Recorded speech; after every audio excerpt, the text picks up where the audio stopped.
Doing pretty well. We were talking the other day about how it's kind of a short bench you guys have. I was curious, have you ever had this short of a bench, and what kind of challenges does that pose to you as you kind of try to work these rotations? Recording in progress. No, I really haven't had this short of a bench. It's the toughest part. Well, I don't want to say it's the toughest part, but a tough part of it is practice when you're down bodies in trying to get the proper reps in. That's where those practice guys do come into play and really do help out. And recently we've been able to organize that a little bit better, and I feel better about it. So it's not in terms of rotations and everything. It actually, I guess, it would make a life easier for a coach because there's not that many to rotate in. So in some ways, I guess for personalities and everything, it could be a good thing. But we want to keep on developing players regardless if they're coming off the bench, they're starting. We think everything is fluid in that way, and keep who we have healthy. We've got to be able to take care of those bodies. And just to follow up, do you have an update on Jessica Carter when she might be back with the team? I don't have any update on that. Thank you. Stefan, go ahead. Along those lines, do you have any update on Mia Moore and Alasia Hayes and when they might be back? I really don't have any more information on that one either, other than I did see Mia sweating a little bit, so she's progressing with some of her rehab. And this, I think the same thing with Alasia, but I don't think there's really a timeline on either one of them. It's more about how everybody's body heals in a different way. So, but it is good to see them doing the start of our warm-ups, sweating a little bit, but they're under pretty strict restrictions on what they can and cannot do. Does some of the depth issues, does that play into maybe how you schedule practices, and do you feel like you maybe need more off days, or does it not really matter at all? Yeah, I don't know if it's so much of how many days, obviously the NCAA has its rules how many practices you can play, but it's more what you're doing in that time and how long you're staying on that floor. So, and then the next component is how much contact is involved.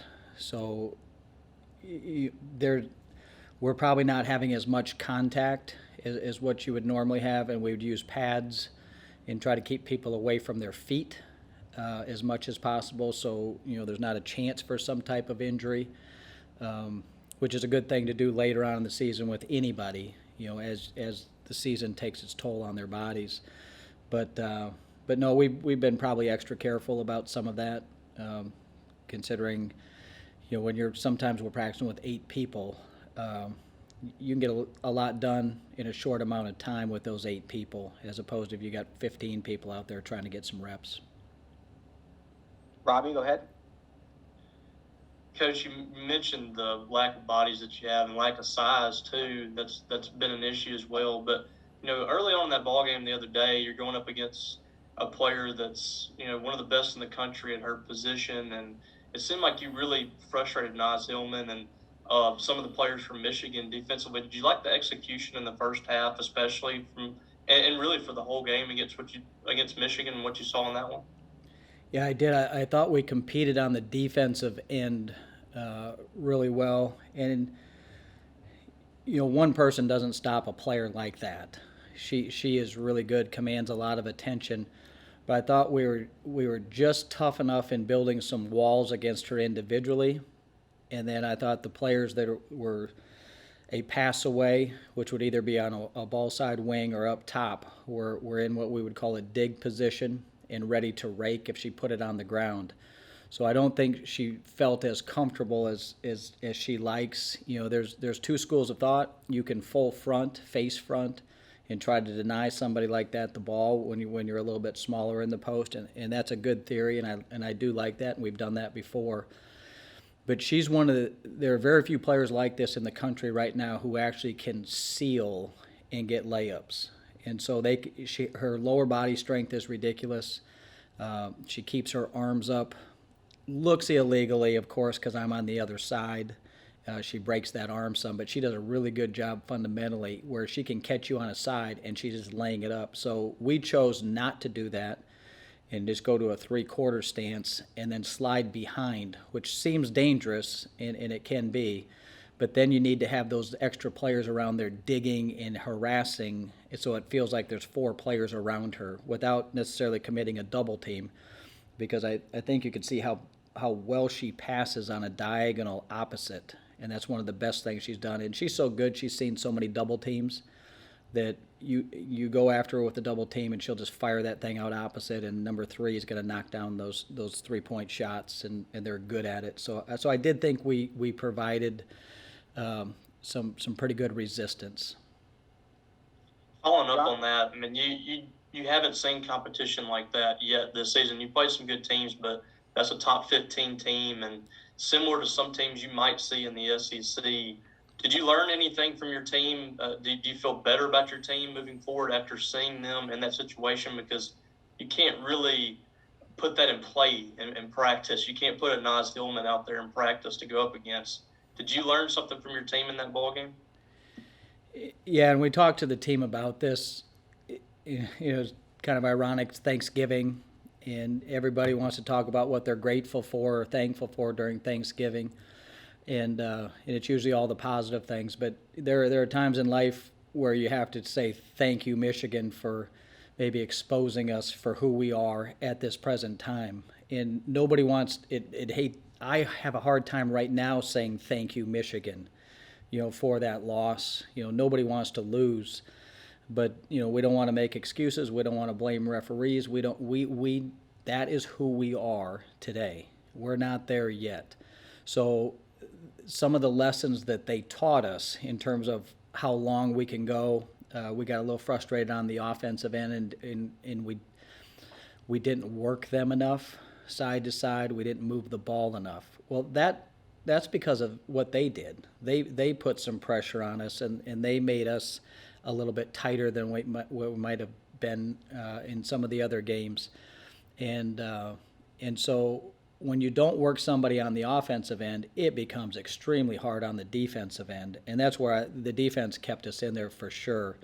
And then our lack of offensive execution is where we are today. And so I think we can do it up to a certain point. I just don't know if we can do it at a championship level today. But I thought over the last 2 days of practice, we've gotten a lot closer to being that team. And Michigan helped show us exactly where we are. John, go ahead. Hey, Doug, kind of going off that, I mean, you're 6 games in now. How would you assess the buy-in level of your players this season through those games? How bought in have they been, you think, to you, this program, and what you've been trying to do? It's a good question. You'd probably need to ask them. I don't feel any resistance. When we have hard-hitting film sessions, and when I say hard-hitting, it's just things that an individual player may not want to see in front of their peers. And I think we're getting, if you want to talk about buy-in with that, the buy-in is that we're not doing this to humiliate anybody. We're all a part of that possession. I'm a part of it. You just happen to be the recipient of it, and we're going to learn through you. And so early on, there was some tension, a lot of tension when we would watch film or when we'd try to teach something like it was a personal affront on somebody. And now I think that we're just understanding each other a little bit better, and I hope that grows over the course of the season through the ups and downs and what's ready to come our way. So, yeah, that buy-in one's it's a tough one, And again, I don't feel resistance to what we're teaching them. I feel frustration sometimes when they can't do it right away, and they feel frustration sometimes when they can't do it right away. But I think that's what a normal team would be. Andy, go ahead. Hey, Doug. Well, last week you mentioned the I guess you said Shaq-like numbers for the free throw shooting. I know you don't want to overdo it because that could kind of go the opposite way. But is there a certain point you worry about the free throw shooting, and I guess how do you correct that? Yeah, it's I don't know, in 30 years, it's always corrected itself with positive reinforcement and never making too big of a deal about it. But there is a point where it does get a little bit worrisome. And there have been some minor corrections, and positive reinforcement for sure. But there have been some minor corrections too, because if you have too much movement in anything, and I don't care what sport you're talking about, golf, tennis, extra movement, you can make shots without pressure on. But if that extra movement when there's pressure comes back to haunt you. So we've tried to simplify it a couple strokes and get some of that extra movement out so it can hold up under pressure a little bit better. But there's nothing major to it, and we'll just keep grinding away and keep working at it, and I'm still confident that those numbers are going to go up. Stefan, go ahead. Doug, just looking ahead a little bit, you guys are heading to Oklahoma this weekend. What do you kind of see from them as a team, and what challenge do they provide? Yeah, I haven't looked a whole lot at them yet. I've been more on this McNeese game. I took a quick peek the other night, and I believe that coach came from Drake.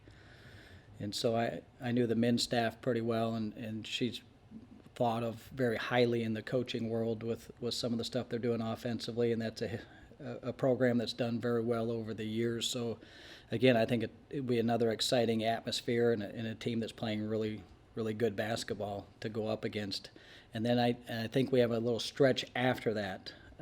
So if there's any more adjustments to be made as we head into the SEC, we're going to have some time to do that, and we'll have more than enough information based on all of these games to make those adjustments.